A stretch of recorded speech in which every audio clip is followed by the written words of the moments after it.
Coaching in Session, your exclusive destination for unparalleled personal and professional growth. With your host, Michael Rearden. Whether you choose to live within limits or break free, your mindset journey begins here. Welcome, Dr. N Chanaca, to Coaching in Session. How are you doing today? Thank you, Michael. Very good. Appreciate so much being on your Coaching in Sessions. Well, yeah, today we're going to be learning all about your work, and it's going to be based on education, parenting, and many things that I think people are always yearning to get a deeper understanding in.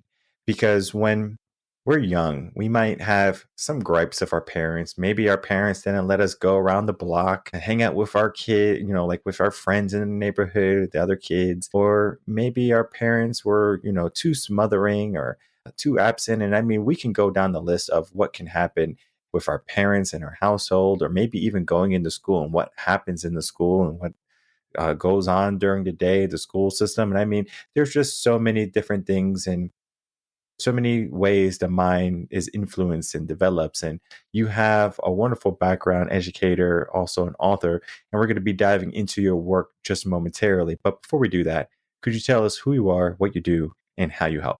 Well, sure, absolutely. Name is N Chanaca, and we are in an interesting part of our lives. Jane and I, we've been married for 55 years, and we have two sons. They're in their 50s. I have three grandchildren. The oldest one is 20. Then we have a 17-year-old and a 14-year-old.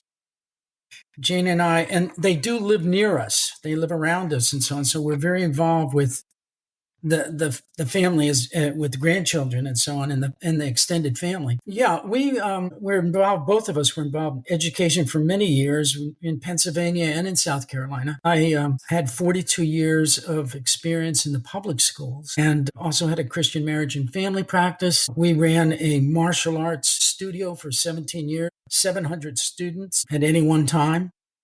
And we did that for 17 years. So we have seen a lot of people, a lot of water has gone under the bridge. And of course, in the elementary schools, I not only taught kindergarten through 8th grade, actually, but I was a counselor for the last 25 years in the elementary schools. So working a lot with parents and children and programs and difficulties that occur in the schools. So yeah, lots of experiences with parenting and young parents. And certainly there couldn't be a more exciting and enjoyable subject to talk about than parenting, raising your kids. It's probably the most important thing you'll ever do. Do you have children, Michael? I have two. Good. What are their ages? 2 and 2 months. Okay. So you're just moving into the storm, I guess you would say. But I mean, it's a wonderful time. Okay, it's a time you have to embrace and enjoy and so on. And there's so much fun, and it's so worthwhile. It's just unbelievable. It's your legacy. And I mean, you're definitely your legacy. Jane and I both enjoyed raising our two sons in the mountains of Pennsylvania. It's funny, we had a small home, an acre of land, but there was 10,000 acres around us, all undeveloped. So the guy who owned the 10,000 acres, he said, yeah, you can use the land, you can cut any of the dead wood. You can enjoy and romp and, explore. There were a lot of stone rows, because it used to be old farmland, but the trees had grown up. And I mean, we're talking about from colonial times. So we would find old bottles and stuff inside the stone rows. But we lived basically isolated as far as our home was concerned. We had a huge garden. We had animals, chickens. We had a horse for a while. We had fruit trees. We had cut our own wood, firewood, and so on. And we were homesteading in a sense, a little house on a prairie kind of thing. And that's kind of the area that we were involved in. We had family around, and we were involved with our church heavily and obviously our community. But as far as the day-to-day living was concerned, it was very rural and very physical. A lot of work outside, a lot of doing stuff outside. In between going to school at during the day and working, but I'm talking about summers and all that kind of things. Yeah, so we had wonderful. Jane stayed home. The first couple of years we both taught, and then we decided to have family.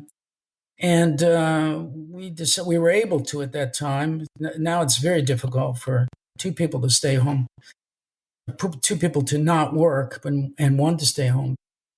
She was able to stay home. And so basically on one income, the kids were raised like that until they were about 13. The oldest was about 13 years old. And then we moved to South Carolina. And then Janie went back into the workforce, teaching. And both kids were in school and so on. So that's what brought us to South Carolina. And lots of experiences started to flow from that, parenting things. In fact, the early times that we had revolved a lot about our church, our life, the pets that we had, the animals that we had, and the family, our family that was nearby. So a little bit different than some people raised in rural or urban and city situations. Yeah. And you brought up a lot of good points, because they're definitely going to be our talking points for today. Because the people who are listening to this are definitely going to be your city folk in a sense, right? Like people who have McDonald's on their corners and they have access to all of the amenities that a big city would have. Not going to be the slow life with your mom and pop hardware store. You got Home Depot and Walmart, or, like less than a mile from where you live. And it brings about a different life, though, where your boys growing up, I mean, you did it right, whether you knew it or not. Boys need that physical labor, that activity, going out, cutting wood, doing martial arts, walking the trails, climbing trees. All of those things are a necessity. But yet today, we're keeping our kids on the indoors. Look at the pandemic, COVID. They couldn't even go to the playgrounds. It was against regulation. And I'm talking about, there was no other kids at the playground. I have a playground right by my house, and I couldn't even take my kids there if I wanted to. So it was one of those things. I mean, I didn't have any kids during the pandemic, but if I did, I couldn't do it regardless. And many young minds suffered because of that, because they couldn't go out and they couldn't develop in an open environment. They were so constricted and restricted. And now they're inside and they have their iPads and they do the remote learning. Yeah, their cell phones.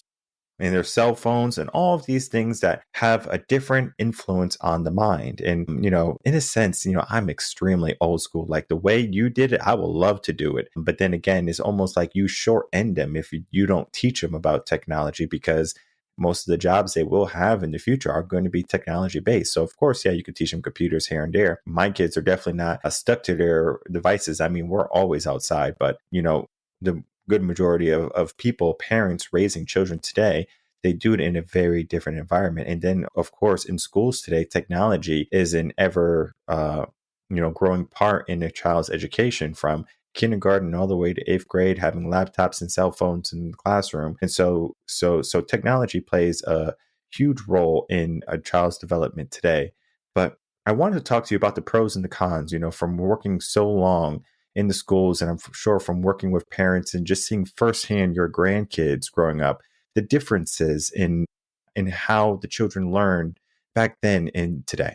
Well, you bring up such an important point, Michael, and I'm glad you did. There are so many different family situations, okay? You've got mothers raising children, you've got grandparents raising children, you've got a father raising children, you've got split families, you've got families that are not, we'll say, healthy. So there's a lot of different situations. And of course, the environment that you're in, as you've already pointed out, is important. It's very important, critical. But more critical than that is the things that we're going to be talking about that are basic to raising children. There are some things, Jane and I have had the opportunity to travel all over the world, and it amazes to me that it doesn't matter what culture, what situation, what environment, what climate, it doesn't matter. There are things that are basic about raising children and family and marriage. They're just basic. They're basic healthy things, positive things that work. And those are the things that we probably need to be focusing on. And we'll be mentioning. I think before this program, we were talking about the power of parenting. We have a program called Power Parenting. It's power because parents don't realize many times how much power they have. You have tremendous power over you and your wife, Michael, over your children. I mean, I'm talking about positive power. I'm talking about good things. Now, also, there's negative power. There's bad things that can happen in the family. But the way you treat each other in that family, the way you treat your wife, the way she treats you, the way you talk to each other, the way you talk to your children, what they hear, what they see as far as character is concerned, character traits, character development. Those things are basic. Your children know when they're being loved. They know when they're spending time with them. They know when you are listening to them and you paying attention to what they did during the day, who their friends are, what they like, what they don't like, what their strengths are, what some of their weaknesses are. They know when they are feeling this wonderful, warm kind of, I'm going to go home, mom and dad, they'll understand. I can talk to them. That's what's missing, Michael. It's not the country life. You can live in the country and be rotten parents. Okay? It's simple. All you have to do is pay attention to yourself instead of your kids. Okay? Very simple. All you have to do is be selfish. Okay? About your time with each other, with your time. All you have to do is talk trash to each other all the time because you are selfish. You are feeling selfish. You want to spend time with the boys. You want to go out at night. You don't want to, you worked hard all day. Why should you have to cook? If your attitude is in that range, you're going to have rotten kids in the country. Okay. So even though you bring up some very important things about technology and about city life and about different environments that your kids may be exposed to, you can control that. Okay, as young children, you start with young children. They're not teenagers when they're born. Okay, that takes 13 years to do that. That time between birth and teenage is so important. Okay, not that the teenage years aren't important, but if you've neglected your kids for 13 years and all of a sudden you want to jump in and be a good parent, I say good, I say tremendous. But you're going to have a lot of backwatering to do. You're going to have to lay a lot of foundation. You're going to have those kids, because those kids have been watching you for 13 years. They know how daddy talks to mommy. They know how daddy thinks. They know where daddy goes. They know all about you. And the problem is there's your legacy. Okay. Those children are your legacy. What do I mean by that? What do you think I mean by it, Michael? Well, legacy is going to be what is going to be there after you're dead and gone. Amen. Amen. And the funny thing about it is those seeds that you sow with your children, they will sow with their children. Okay. Now, how can I talk so confidently? Jane and I, perfect parents? No. And that's one thing I love about parenting. We'll get into that. You have many chances as a parent. And I compare it on some of the podcasts that I've been in, the hosts have been laughing about, is that you can compare parenting to golf. Do you play golf?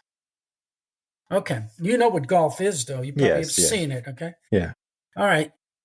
You don't compare it to ice skating, competition ice skating, okay? In competition ice skating, you practice and practice and practice, and you get out there for the big day, the big tournament and so on. If you fall down once, and certainly twice, you're finished. That's it. You're done. But not in golf. When you play golf, you're on the first hole. There's 18 holes. You hit the ball, it goes into the woods. Still okay. You're all right. You put another ball out there. You've got 18 holes in front of you, and you're on your second shot. Second shot goes in the trap, goes in the sand trap. You're still okay. You hit it out, it goes on the other side of the green. Maybe that hole, you get an 8 on it, and you should have had a 4. It's okay. You can go to hole number 2 because you still have a lot of golf to play. So what I'm trying to say to you simply is this.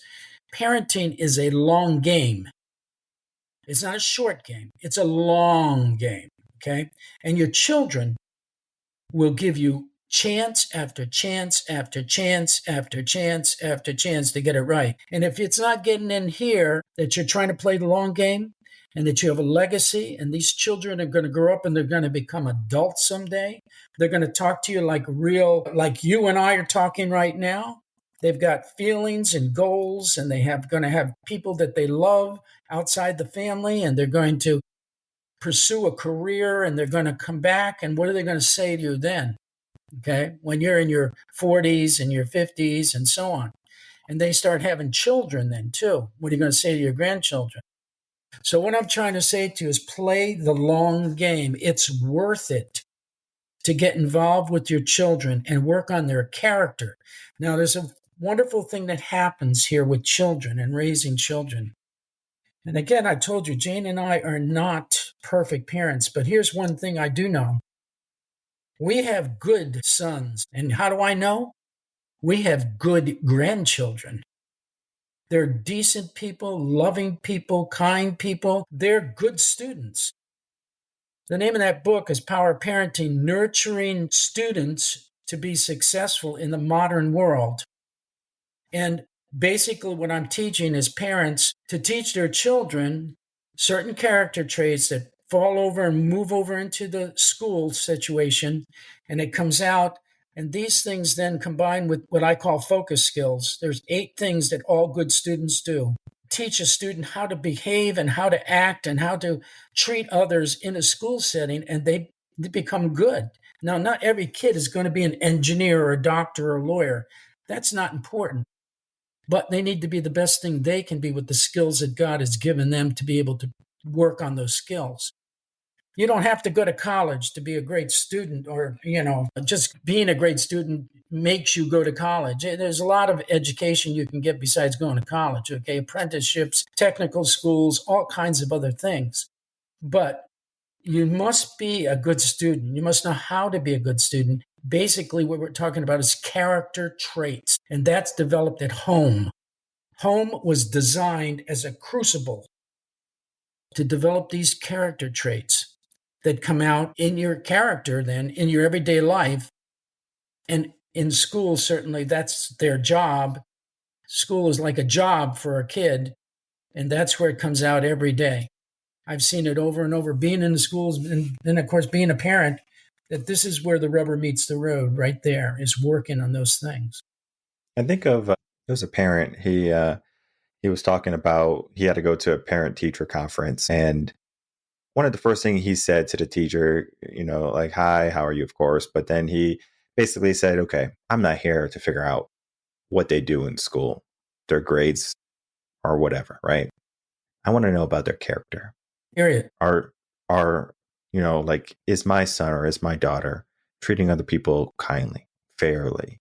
Are they being a team player, right? Are they being a good member of the classroom?" And that's what he wanted to talk to the teacher about. It wasn't, okay, oh, I got to yell at my kid because he got a F on English or something like that, or he wasn't practicing for the spelling, or he was fooling around during art class or something. Like, all of those things are, kids are going to be kids. But at the same time, like, what you teach them, and then when you allow them to go to school, that's their first bit of the real world.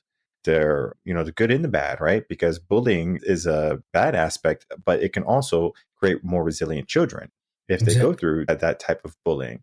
So it's not so much of always fighting their battles for them, but allowing them to, be equipped to say, what, I'm able to fight my own battles. And they say when a parent does too much for their children, they're robbing their child's self-esteem, because maybe that parent has low self-esteem. So they feel good when they take the self-esteem, fighting for their kids and things like that. They're like, okay, well, my kid is suffering. I feel good that I protected them. But then again, now you're robbing their self-esteem, because imagine if you gave them the ability to fight their own battles, and they overcame it. They were like, wow, look at what I can do.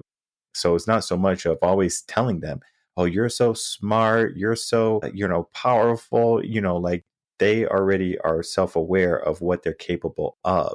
And so I wanted to get into the conversation now of, like this, this power parenting, because we can get back to the basics of building the character of love, loving our children and doing all of the groundwork. But now they're faced with the dilemma of the real world, because the real world might be an obstacle for them, right? Because maybe they're being kind and someone's being hateful, or there's someone who is doing something that might be against the teachings of the mom or the dad or the grandparents or whoever. Right. Because like you have 2 or 3 generations now of strong children and adults coming in with emotionally stable minds. But we can look at a generation of what the world is today and how fragile people are today. Okay. Yeah, no, you're leading right into some of the most important things. Children go to school. Of course, sometimes they're in preschool, even at 2 or 3, and they're learning about others and about what we call a teacher, a leader, someone who's telling them what to do. And you can even at that age start to talk about the things they need to do to be happy in school, to be happy at their daycare, to be happy at their preschool. Let me see. Let me give you a little test here. Research has proved that there's at least 8 things that children do to show that they are good students in the classroom. In a classroom. We're not talking about tutoring here one-on-one. Most school is in a class. There's a couple other people. There's kids. There might be 15, there might be 20. And there's usually a teacher or maybe 2 teachers. But what are they doing that demonstrates to the teachers that they are right on, that they're excellent students, they're good students? What do you think they may be? What are some of the skills that they are using that the teacher Patience, Okay. Sitting quietly, patience, eye contact, raising hands, following directions. Good. I mean, we can keep going. I don't want to mess up your 8. You're hitting. You're hitting them. Listen, here's number 1. Okay, top of the list. I will listen, obey, and trust my teacher. It's all good students know they have to do this. Now, again, remember, I come from a martial arts background. Okay. And I was fortunate enough to go to Japan on a Fulbright scholarship. Okay. When I was working and so on. And in Japan, the purpose of the trip was to be there for a month and a half. And they picked 2 teachers from every state. So we had 100 educators go. And we went to elementary schools, middle schools, high schools, businesses, to absorb the culture in Japan, okay? And when I was in Japan, I was in a 2nd grade classroom there for a while, visiting, observing, and so on. There are 35 students in that classroom. The teacher was teaching, and kids were raising their hands, and everything was going fine. All of a sudden, she got called to the door, and she had to go out into the hallway. And she picked 2 students. They were right there near the doorway. And she said to him in Japanese, I want you to continue with the class. Now, in Japan, in the elementary schools, a teacher has to have a blackboard that always is prepared in some way, that if there was an emergency, the children can go and continue to teach the class. So these 2 kids went up and they started to teach the class. I thought to myself, I can't believe this. I can't speak Japanese. There's 35 kids in here, and she just shut the door, and she's somewhere down the hallway. What would I do if there's a problem? There was no problem, Michael. They went on just as if she was still in the room. That went on for about 15 minutes, maybe 20 minutes. She came in, they bowed to her, sat back down, and the class continued. When I got done with that, everyone asked me back here in the United States, educationally, did you have any culture shock when you went to Japan? I said, yes, I did. I came back to the United States and said, what in the world are we doing in the public schools in America? When 2 kids can work with 33 students and for 15 minutes, just as if the teacher didn't leave the room. I will listen, obey, and trust my teachers, number one, okay? I wrote the Super Student Program that was published nationwide after that, and that rolled into what now we're talking about, power parenting, okay? The Super Student Program is a program to teach teachers to teach their students how to be good students. I think we need to go to the parents and have them work on these things. Number two, I will raise my hand to speak. This is research-based. I think you hit that one. Number three, I will think along with the speaker. Whether the teacher's speaking or whether another student is speaking, you should follow and listen, and maybe follow up with a question, okay? Actively, I think you said eye contact and actively following along. All good students do those three things. I will be prepared for my work every day. Prepared. I will give my best. All good students do that. They're not perfect, but they give their best, and they learn from their mistakes. I will I will work out problems with others. I think you mentioned that about the guy who came in to ask about his kid and so on. I will work out problems with others, and I will have a positive, healthy attitude. Positive, healthy attitude. What does that mean? That means thankfulness. Thankfulness. I always used to tell our kids, and Jane, of course, certainly said the same thing, and our grandchildren, this simple thing. Listen, you're going to school for one reason. Do you know what that reason is? The teacher knows something that you don't know. That's why you're going. She knows more than you do. You're going to learn from her. You're not going to teach her anything. She's going to teach you. That's what you're going there for. And so you need to be thankful. There's a reason why they bow in the martial arts. And as you know, probably, there's always a great respect for teachers in the martial arts because they know things that can save your life. They know they love you. They care for you. And they want to show you things you can do to save your life and to save other people's lives. So that's a different point of view. As a teacher, as a student, then, you're grateful, you're thankful, you're positive, you're always reaching out and grabbing all this wonderful stuff that the teacher has. Now, does that mean you have to like every single teacher you have? No. In the elementary school, it's a little bit different. Teachers should be warm and loving and kind, absolutely. And if a parent is thinking out there now in your audience, boy, my second grade child hates her teacher, and that teacher's a pain in the neck. She's terrible. She's grumpy. Well, parent, here's what you need to do. Go in and speak with the teacher first, okay? Try to resolve that with the teacher. If you can't get anywhere, get another teacher. Go to another classroom. If you can't find anyone in the school in second grade, usually they have 2 or 3 or 4 or 5, get another school, okay? But get out of there. These kids, your child's important. And if you have a teacher, it's ruining your kid's life, get that person out of your kid's life. You see what I'm saying? Now, Michael, you could probably I know you love your children.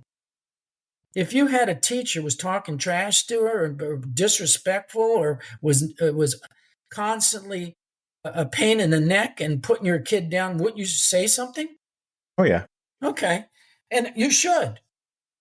So, but generally speaking, I'm talking general, not 100%, okay? But I'll tell you, most of the teachers that I work with, they're loving, they were kind, in elementary school now, very critical, probably more important than high school, okay? I mean it. Once you know how to learn, you can learn from anyone. You can learn anywhere. You can learn on a computer, and you can learn in all the stuff that we can do with technology. But it's very good to be in a group and have someone lead you and have someone that you admire. But through college or through whether you're in college or technical school or anything, you're going to meet people, teachers that you're learning from them. They have things to learn, but you don't really like them. That's okay. It's fine. You have to finish that class. You're going to do your best. What? Not just for him, but for yourself, okay? Your family and yourself. You're trying to better yourself. So you can put up with that for a while. Just do what he tells you to do. You get my point? It's a different attitude, but it comes from home. It comes from parents thinking like that, loving their children, and teaching their kids character development like honesty, perseverance, working hard, caring for others, being loving, being kind, being thoughtful. See, those are the things that make a good student. As a result of those things demonstrated in the classroom, you learn. Learning is natural. You don't have to teach anyone to learn. You have to teach them how to behave and act so that learning is optimized. So now they're listening and they're learning from the teacher. You don't like that teacher, but what she's saying is true. I read about it in the book, and then Bobby over here, he's got a good comment. That's interesting. See, you're learning, okay? And that's wonderful. That's what it's all about. So that's basically what we're trying to get into in a nutshell with power parenting, with a lot more detail, because there are 6 essential beliefs that parents have to have, and there's 6 essential strategies they must use at home. And all of those things are talked about in power parenting. Now, I think I mentioned to you, we put together 3 parts. Part 1, part 2, that parent's going to have a little problem there with that umbrella in that tsunami. And then part 3, she's going to have a little problem walking into that tornado. But these 3 parts made the basics for power parenting. And this will be free to all of your listeners. And I'll send you that link as we talked before the show, that this basically is a summary for those first 2 parts. And this will be free. All they have to do is click on it and they get the book automatically. We want to put this information out there. We want people to enjoy it. We want them to learn from it. Because parenting is that important. And your children are that important. They're everything. It's like we said, it's your legacy. So that's kind of where we're at. Yeah, no, it's all powerful things. And, just to let everyone know in the audience, all those links will be right down below. So don't worry, they're not going anywhere. This conversation is definitely just getting spicy. And I do want to, end on one of the more critical things on how do we optimize learning with our children or, with our school system, because you said going to Japan and then coming home, you said, what are we doing? Like it's night and day almost. And so I'm sure many parents are thinking of like, how can I optimize my child's education? I know some parents today, especially in our world today, from after the pandemic, many parents are doing homeschooling because they have lost faith in the school system. And so we can look at Sweden, New Zealand, China, even, like countries, Japan, who are doing phenomenal work in educating their youth and their children. Right. And we can look at how we're allowing our children to kind of be on their iPads and do TikTok dances all day. So I'm sure many parents are having the burning question of how can I optimize my child's learning and education? Great question. And it's so simple. It's a simple answer, Michael. Okay. And that is simple by saying you learn with your child. I mean, are you interested in learning? Are you interested in science and in history and in life? Do you go to museums? Do you read books? Are you sharing what you know? I told you about the country life that we had, but we weren't just always just, when we're out in the garden, we're talking about plants and how they grow and photosynthesis and the soil. And my children used to come with me and dig manure and put it in. Why did you do that, Daddy? Why do you have that? Because there's nutriments in there. There's good stuff that goes into the soil. It builds the soil. And earthworms. Why are we buying earthworms, Daddy? But why? What I'm trying to say to you, Michael, is that living in a city is a good thing. There's a lot of museums. There's art galleries. There's theater. There's music. There's all kinds of culture. That's learning, Michael. You can't learn just in a classroom. Classroom's nice. You can learn a lot of things there, but real life is what you're experiencing every single day. Electronics, okay, well, how's it work? How's a computer work? Why does it work? I mean, it's just inquiring mind. So, how do you optimize learning? Be a learner with your child. You should, if you're sitting down in front of the television every night and you're not talking with your kids, what are they learning? So, we have telescopes here. We've got science stuff. My grandkids would come over and my wife would take out the telescope and we're looking at the eclipse. Why is an eclipse? Do you understand what I'm saying? Is that life is learning. Life is how does the car work? How does this work? How does that work? How about a machine? Let's cook. There's chemistry right there. Chemistry. Why are you putting baking soda in, Mommy? Why put in water? Why do this? Usually have your child cook with you. So, we were homesteading. We did a lot of stuff. Chickens, raising chickens. Where do the chickens come from? Where do the eggs come from? Why do we feed them? Life, Michael. And then there's, as I said, museums. There's all kinds of libraries and things. You take your kids places. Travel. Travel is people that travel and go places that are so unusual from where you live, okay? We live in the South, we have palm trees here.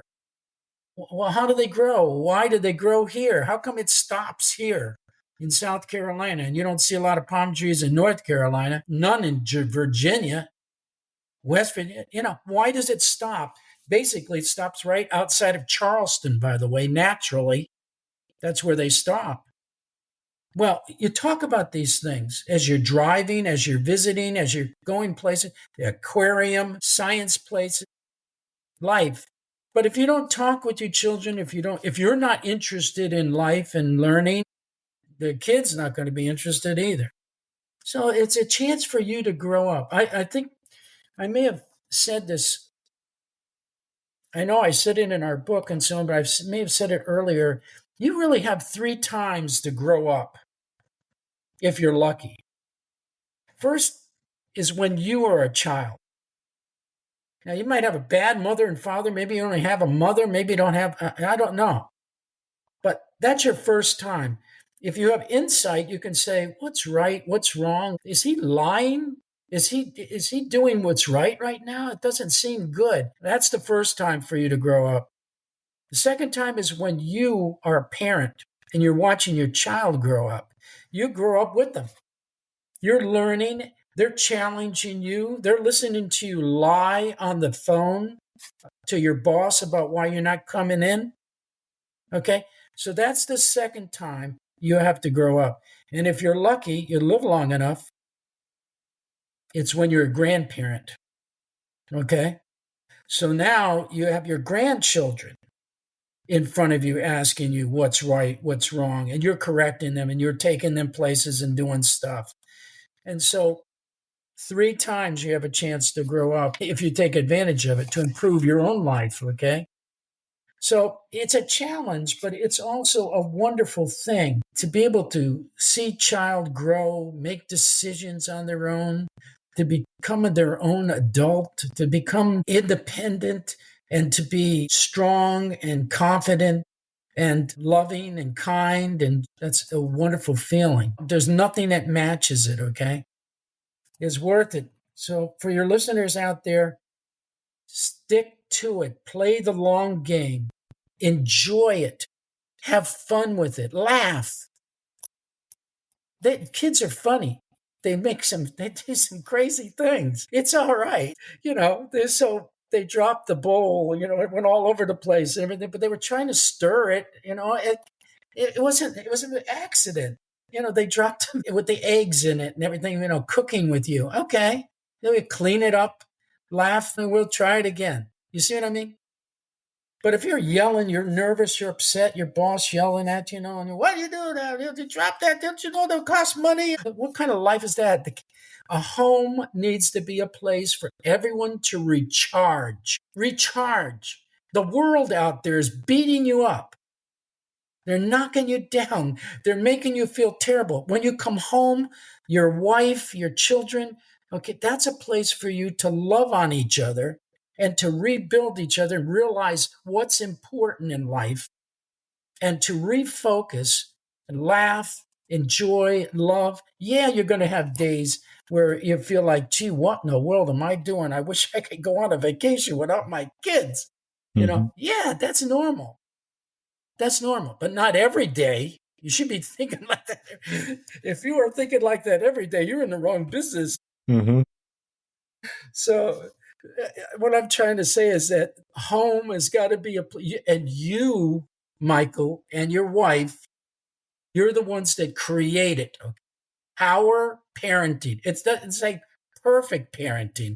It's power parenting. You have the power because of your attitude. I want to read one thing to you, okay, if I can. Do you know Charles Swindoll? Have you ever heard of Charles Swindoll? It's familiar. I'm not sure Okay. if I could pinpoint who he Okay. is. He is probably one of the most prolific Christian writers. 400 books he's written. And he writes this, okay? It's a short thing, but listen to this. The longer I live, the more I realize the impact of attitude on life. Attitude to me is more important than facts. It's more important than the past, than education, than money, than circumstances, than failures, than successes, than what other people think or say or do. It is more important than appearance, giftedness, or skill. It will make or break a company, a church, a home. The remarkable thing is we have a choice every day regarding the attitude we will embrace for that day. We cannot change our past. We cannot change the fact that people will act in a certain way. We cannot change the inevitable. The only thing we can do is play on the one string we have, and that's our attitude. I'm convinced that life is 10% of what happens to me and 90% of how I react to it. And so it is with you. We are in charge of our attitudes. If you can work on that yourself and your child sees you doing that, they will pick up on that attitude. They will embrace that same attitude in school. They will be super students, okay? Attitude, gratefulness, thankfulness, all these things are vital to becoming a good person and a great student. And you're in charge of it. Viktor Frankl is a perfect example of this. During the Holocaust, he talked about attitude, about having a certain attitude about where the situation he was in. You've known people, I'm sure you have, where they have a wonderful house, a nice wife, a lovely wife, nice situation, and so on, and they're angry, they're mad, they have a terrible attitude. What do you think their kids are going to be like? See? It's gonna They're be the going to, same. yeah. Also, you've seen people that are poor, they have very little, but they're happy, they're loving, they're kind, they love their children, they love their wife, they love their husband. And all of a sudden, that home is a happy place. It's a place people want to be. Okay? It's not money. Money's nice, it's important, but that's not what makes you happy. It's attitude that does it all. Okay, so that's kind of where we're at. I'm 77 years old. Okay, my life is almost over. All right. I'm happy. I'm thankful to God every single day for every moment He gives us, okay? In every situation. Because I had nothing when I came into this world. And I'm gonna have nothing when I go out. So I'm doing pretty good right now. I have a wonderful wife, 55 years. She is the light of my life. She's the best thing to happen to me. I have wonderful children. I've got wonderful grandchildren. I'm a happy guy. You see what I'm trying to say? You got to be thankful for what you have and work on those things that are a problem. You can do it. I think of there was a time I was in elementary school and they gave us all flowers, just some carnations to give to someone we loved, right? And I remember it was my grandmother, my great grandmother, and my mom. They were all there. Okay. And so basically, a lot of the kids were giving it to their mom. And so, and I remember I had like a split decision, like choice. Like I was like, am I give like which grandma, my mom?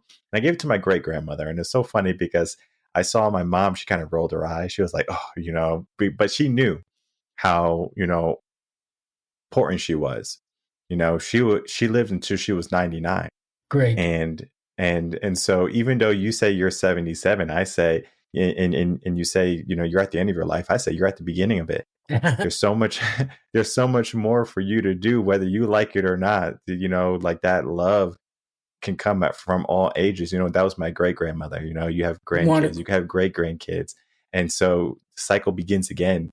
And I believe, longevity and long life is a huge proponent is if you have something to live for. Yeah. If you have kids and things like that, like they say, the statistics and the research show, if you live within 5 miles from your kids and your grandkids, Yeah. you live longer by like a certain percent. I forget the percent, but you can Google it. But that right there is already showing you that if you give yourself purpose, if you give yourself meaning, if you give yourself discipline, if you give yourself the aspect of being a forever learner, very similar to how you can optimize learning. You can also optimize your life and you could become more fulfilled. Very similar to how we talked about how you can have all of this money, be miserable and then you can look at someone who has nothing and they're so happy and they're so fulfilled. And so huge perspection in there. But, this episode is definitely going to be a catalyst for many parents, many educators, and just people in all walks of life to take a step back and to look at where they're going.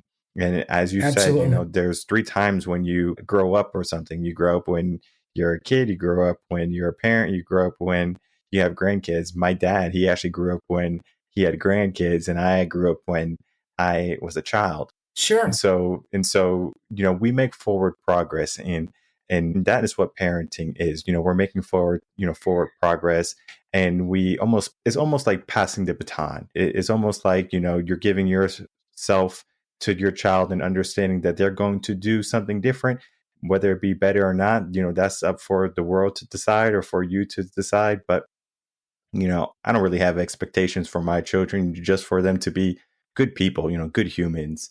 And if Exactly. I could do that, I already won the battle. So, John, I could talk to you forever about, parenting and everything. But if you could, I would love to get some final words from you. So it could be anything you want to talk about. And then Mhm. also, how can people find you besides the links to the books? Yeah.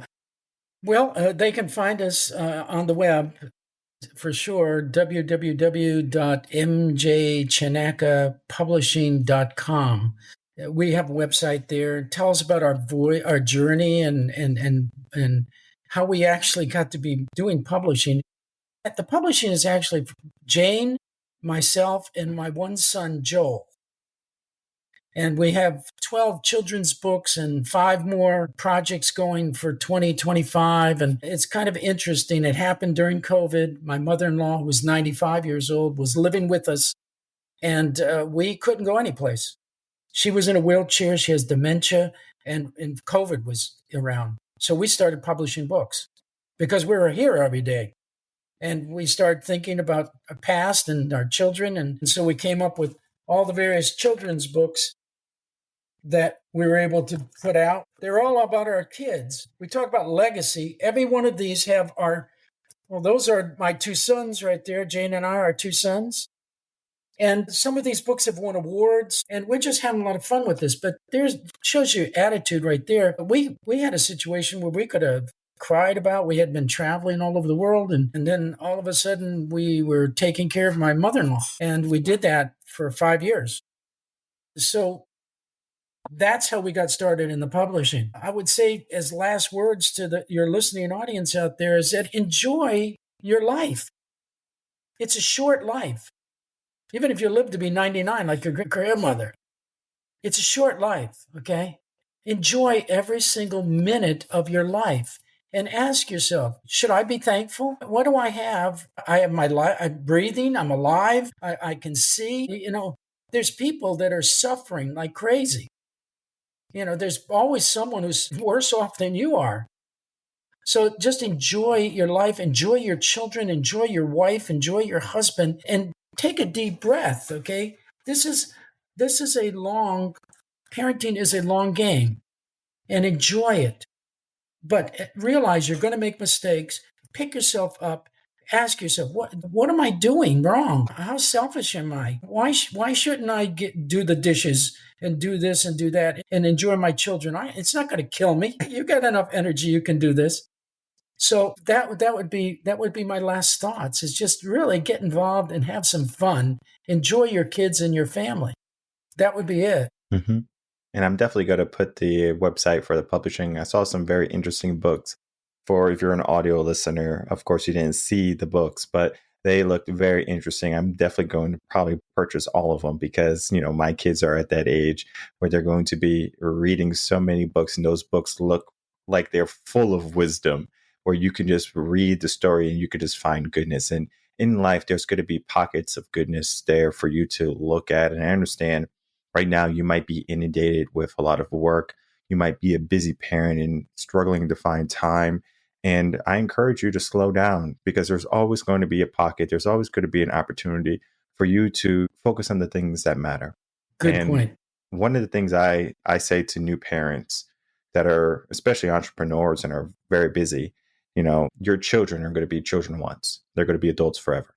So take this time, spend time with them, learn with them, grow with them. And then at the end of the day, you're going to be so more elated that you spent that time with them, rather than worrying about the bills or hanging out with friends who might not mean anything, coworkers who come and go. That family is going to be there forever. Good point, Michael.